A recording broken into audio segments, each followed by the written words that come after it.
Kuelekea mechi yetu ya kesho dhidi ya Mbeya City, kama Dodoma Jiji tuko katika nafasi nzuri kuelekea hiyo mechi. Tunashukuru uwepo ama urejeo wa wachezaji wetu ambao tuliwakosa katika mechi iliyopita ya JKT Tanzania. Kwa maana Salim Mioza aliyekuwa anatumikia kadi 4 za njano pamoja na David Mwana Kibuta ambaye alikuwa amepata lapsha kidogo, lakini wamerejea wote mazoezini.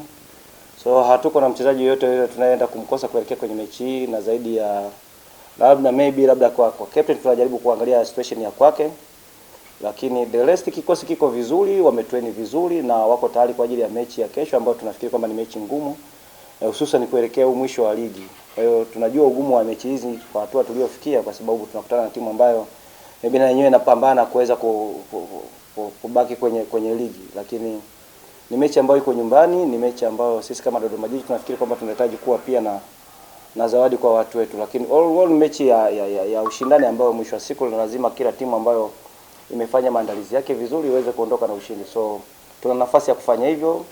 Pia uwezi ku write off wapinzani, pia ni timu ambayo iko vizuri. Mbeya City pia wana nafasi ya kufanya kitu kizuri ndani ya uwanja, lakini tunachoweza kusema tu ni kwa muda na masaa machache aliyobaki tuko kwenye position nzuri katika mechi hiyo, kwa kujiandaa na game against Mbeya City hapo kesho, na sisi tuko vizuri. Kwa hiyo tunachosubiria tu ni time ya game ili tuende tukafanye kazi.